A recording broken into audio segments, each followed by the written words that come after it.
নমস্কাৰ ফ্ৰেণ্ডসকল, welcome to অসঞ্জয় YouTube channel. তো ফ্ৰেণ্ডসকল, আজি আকৌ এটা জব ইনফৰমেশ্যন ভিডিঅ' লৈ আহিছোঁ। অৰ্থাৎ আজিৰ ভিডিঅ'টো হৈছে যিসকলে 7 মাহমান আগতে RPF অৰ্থাৎ ৰেলৱে প্ৰটেকশ্যন ফ'ৰ্চ যিটো আপোনালোকে আবেদন কৰিছে তাৰে এডমিট কাৰ্ডখন এতিয়া ডাউনলোড কৰিব পাৰিব, তাৰে ভিডিঅ'টো লৈ মই আহিছোঁ।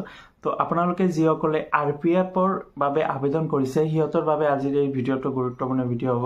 তো এতিয়া কথা হ'ল যে এক্সামৰ বাবে ডেট দি দিছে। তো মোৰ এক্সাম আছে 6 তাৰিখত। তো মই এপ্লাই কৰিছিলোঁ এই RPF কনষ্টেবল। তো ময়ো ডাউনলোড কৰি দেখাই দিম আপোনালোকে কেনেদৰে ডাউনলোড কৰিব পাৰিব। তো এইটো হৈছে 7 মাহমান আগত যিসকলে RPF কনষ্টেবল অৰ্থাৎ ৰেলৱে প্ৰটেকশ্যন ফ'ৰ্চৰ বাবে আবেদন কৰিছিল কেতিয়া ডাউনলোড কৰিব, অকল আপোনালোকে ডেটখিনি চাব পাৰিব আৰু এক্সাম চিটিজো চাব পাৰিব আৰু ডাউনলোড কৰিব পাৰিব 4 দিনমান আগতে এডমিট কাৰ্ডখন এক্সামৰ।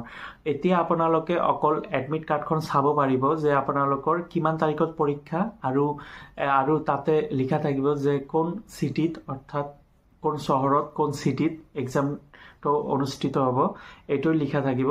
আৰু আমি এডমিট কাৰ্ডখন চাই লওঁ যে কেনেদৰে আপোনালোকে গুগলৰ চাৰ্চ কৰি আপোনালোকে নিজৰ মোবাইলতে চাব পাৰিব যে আপোনালোকৰ এক্সাম ক'ত পৰিছে আৰু এক্সাম কিমান তাৰিখত এইটো চাব পাৰিব। তো ফ্ৰেণ্ডসকল, আমি এডমিট কাৰ্ডখন চাই লওঁ।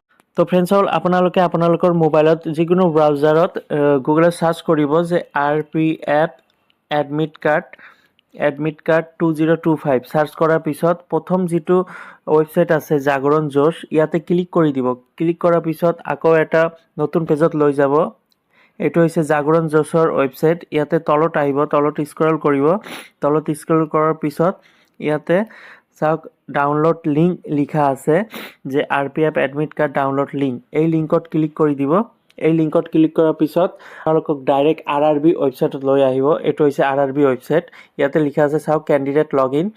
ইয়াতে ৰেজিষ্ট্ৰেশ্যন নাম্বাৰটো দিব লাগিব আৰু আপোনালোকৰ ডেট অফ বাৰ্থ যিটো আপোনালোকৰ জন্ম তাৰিখটো ইয়াতে লিখিব লাগিব। তো ৰেজিষ্ট্ৰেশ্যন নাম্বাৰটো যেতিয়া আপোনালোকে আবেদন কৰিছে তাতে এটা ৰেজিষ্ট্ৰেশ্যন নাম্বাৰটো পাইছে, সেই ৰেজিষ্ট্ৰেশ্যন নাম্বাৰটো ইয়াতে লিখিব লাগিব।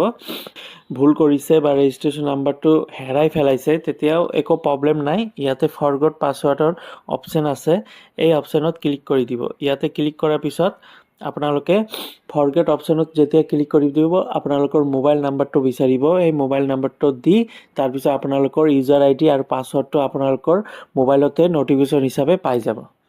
তো এতিয়া মই এণ্টাৰ ৰেজিষ্ট্ৰেশ্যন নাম্বাৰ মোৰ ৰেজিষ্ট্ৰেশ্যন নাম্বাৰটো ইয়াতে মই লিখিম আৰু মোৰ ডেট অফ বাৰ্থ অৰ্থাৎ কিমান তাৰিখৰ মোৰ জন্ম হৈছে সেই জন্মৰ তাৰিখটো মই ইয়াতে লিখিম।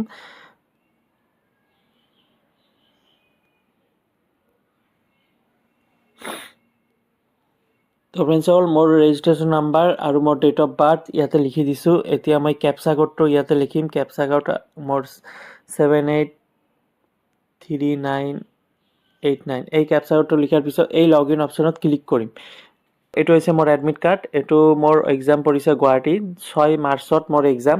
3টা শ্বিফ্টত এক্সাম দিব লাগিব। এটা হৈছে ৰাতিপুৱা 9টা, তাৰপিছত আৰু এটা হৈছে দুপৰীয়া 12:30 পৰা আৰু এটা হৈছে আবেলি 4টাৰ পৰা। এই 3টা শ্বিফ্টত মোৰ এক্সাম দিব লাগিব। অৰ্থাৎ এদিনত 3বাৰকৈ পৰীক্ষা দিব লাগিব। তো এইটো ডাউনলোড কৰিব পাৰিম 6 তাৰিখত মোৰ এক্সাম, অৰ্থাৎ তাত 4 দিনমান আগত মই ডাউনলোড কৰিব পাৰিম। অৰ্থাৎ 2 তাৰিখত মই এডমিট কাৰ্ডখন ডাউনলোড কৰিব পাৰিম আৰু তাতে সকলোখিনি ডিটেইলছ লিখা থাকিব। অৰ্থাৎ গুৱাহাটী কোন ঠাইত কোন চেণ্টাৰত এক্সামটো হ'ব তাতে সকলোখিনি ফুল এড্ৰেছ লিখা থাকিব। তো ফ্ৰেণ্ডছ, ডেটটো চাব পাৰিব যে ডেট আৰু কোন ঠাইত পৰিছে সেই ঠাইখন চাব পাৰিব, মানে কোন চিটিত এইটোই চাব পাৰিব। আৰু ফুল এড্ৰেছটো পাব আপোনালোকে 4 দিনমান আগত, অৰ্থাৎ পৰীক্ষাৰ 4 দিনমান আগত আপোনালোকে এই এডমিট কাৰ্ডখন ডাউনলোড কৰিব পাৰিব।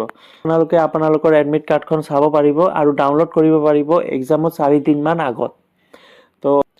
তো ফ্ৰেণ্ডসকল, আজিৰ ভিডিঅ'টো এইখিনিয়ে আছিল। যদি ভিডিঅ'টো ভাল লাগে লাইক কৰি দিব আৰু আপোনালোকে যিসকলে RPF এপ্লাই কৰিছে তো বেষ্ট অফ লাক থাকিল আৰু এক্সামটো ভালদৰে দিব।